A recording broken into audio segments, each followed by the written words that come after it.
जैसा कि आपको विदित है कि हम रीट लेवल फर्स्ट व लेवल सेकंड के पाठ्यक्रमानुसार हम चल रहे हैं।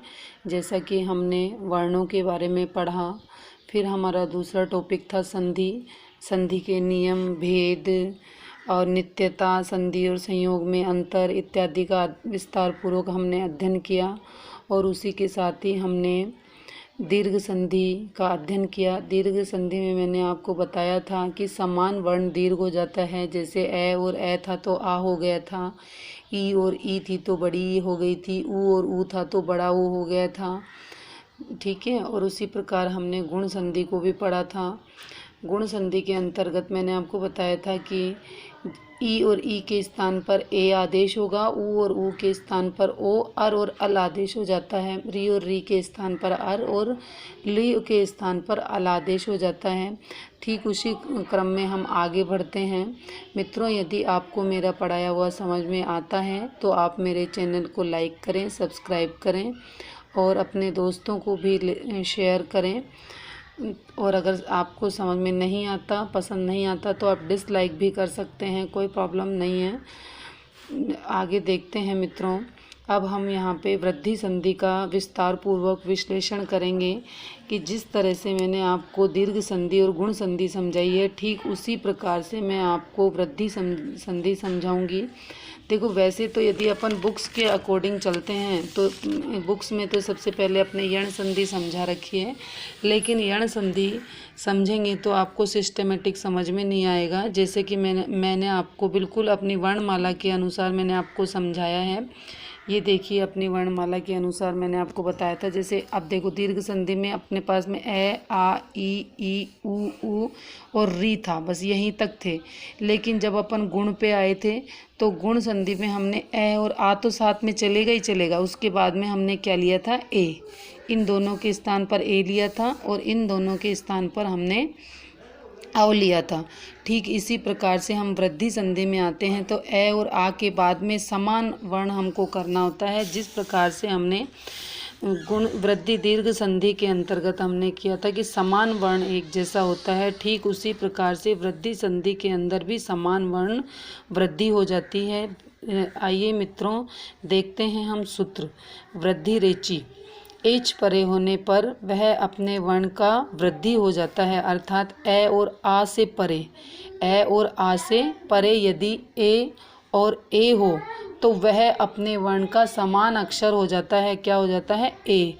वह अपने वर्ण का समान अक्षर ए आदेश हो जाता है। और ओ हो तो वह अपने वर्ण का अक्षर औ आदेश हो जाता है। अतः हम कह सकते हैं कि ए और कै, तो ए कै में से क्या निकला, ए और ए मिलकर के, ये देखो, हमको आगे पीछे के शब्दों से कोई मतलब नहीं होता, हमको केवल प्लस से पूर्व वाला और प्लस के बाद वाले अक्षर को ही देखना होता है। प्लस के पूर्व में ए है और प्लस के बाद में ए है। ए और ए मिलकर के आई आदेश हो गया। अर्थात मैं आपको बताती हूँ कि जैसे कि ये कोई नियम नहीं है, आपको नियमानुसार याद करना है तो सिस्टमेटिक हमको सब चीज़ें याद करनी होंगी, लेकिन यह कोई नियम नहीं है। पहले भी मैंने आपको बताया था गुण संधि में भी कि जिसके सर पर एक मात्रा थी मतलब गुण संधि थी, जिसके सर पर दो मात्राएं हुई मतलब वृद्धि संधि हुई। तो जो संधि का प्रकरण है वे आपके सभी कॉम्पिटिटिव एग्जाम के लिए वेरी इम्पोर्टेंट है, क्योंकि संधि के अंतर्गत आपने जो भी हिंदी के पाठ्यक्रम में भी आपके संधि अति महत्वपूर्ण है। न केवल आरटेट अपितु CTET, UP TET, MP TET, आपके हरियाणा टेट, किसी भी प्रकार का कोई भी एग्ज़ाम, हाई कोर्ट का एग्ज़ाम, उनमें सभी में आपके संधि अत्यधिक महत्वपूर्ण है। मम प्लस एक ममेक, सर्व प्लस एक्यम सर्वैक्यम, अर्थात जिसके सर पर आपको दो मात्राएं मिलेंगी वो कौन सी संधि कहलाएगी, वृद्धि संधि कहलाएगी। मत प्लस एक्यम मतैक्यम, महा प्लस ऐश्वर्यम महेश्वर्यम, देव प्लस ऐश्वर्यम देवैश्वर्यम, सदा प्लस एव सदैव, तथा प्लस एव तथैव, महा प्लस ऐरावत महरावत, कृष्ण प्लस एकत्वम कृष्णैकत्वम। तो मित्रों, मेरे द्वारा जो आपको जानकारी दी जा रही है उसमें यदि आपको कुछ समझ में नहीं आए तो आप मुझे कमेंट्स के माध्यम से पूछ सकते हैं, मैं आपके प्रश्नों का जवाब दूंगी। आगे देखिए, ए और आ के बाद में यदि ओ और औ है तो हमको क्या करना है, औ आदेश करना है, अर्थात वही दो मात्राएं आ गई। देखो यहाँ भी दो मात्राएं आ जाएंगी, परम प्लस ओषधि परमोषधि, महा प्लस ओषधम महोषधम। तो ये देखो आपके यहाँ पे जो अपने वृद्धि संधि का जो उदाहरण इन्होंने जिस प्रकार से इसकी व्याख्या दी है, देखो ह्स्व और दीर्घ आया था। ह्स्व का मतलब तो होता है छोटा वाला ए, और दीर्घ का मतलब होता है इस पे आ की मात्रा अगर लग जाए तो ये एक ही बात होती है। इस ए और आ दोनों संस्कृत भाषा में एक ही माने गए हैं। जैसे महा आ गया, महा प्लस ओषधम आ गया, तो अपन ये देख करके ऐसे घबराना नहीं है कि इसमें आ गया तो अब हम क्या करेंगे।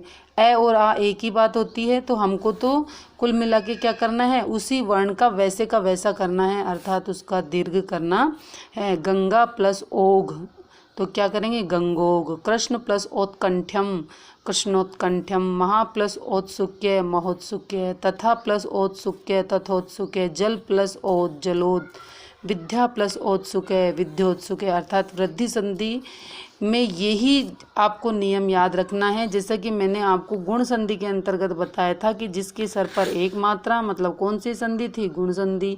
जिसके सर पर दो मात्राएं मतलब कौन सी संधि होगी, वृद्धि संधि। बस नाम सिस्टमेटिक भी अगर आप याद कर लेते हो, संधि के स्वर संधि के सारे पार्ट भी, तो आपको स्वर संधि निश्चित रूप से समझ में आ जाएगी। अब देखो इसके अपवाद क्या हैं।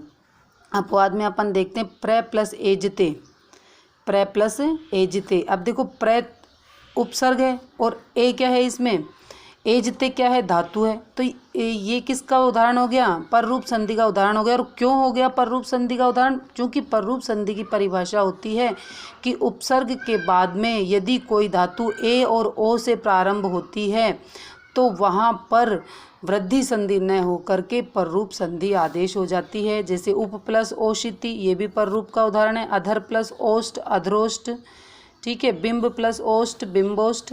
तो ये आपके वृद्धि संधि के सारे क्या हैं, उदाहरण हैं। अब आप देखिए आगे, बस यहीं पे हमारी वृद्धि संधि समाप्त होती है। मित्रों, यदि आपको इसमें कुछ समझ में नहीं आया हो तो आप मुझसे कमेंट्स के माध्यम से पूछ सकते हैं। और ये जो आपके पाठ्यक्रम के अनुसार जो मैंने आपको वृद्धि संधि जो आपको करवाई है, इसमें से निश्चित रूप से एक क्वेश्चन हर बार आता है। चाहे ये आपको पूरा संधि युक्त शब्द देकर के आपसे संधि विच्छेद करवाता है और संधि का नाम पूछता है, चाहे आपको संधि विच्छेद युक्त शब्द देकर के आपको संधि शब्द बनवाता है। और इस प्रकार से आप अपने प्रश्न को सोल्व कर सकते हैं। मेरे द्वारा दी गई जानकारी आपको यदि पसंद आई हो तो आप मेरे चैनल को लाइक करें, सब्सक्राइब करें, शेयर करें। धन्यवाद।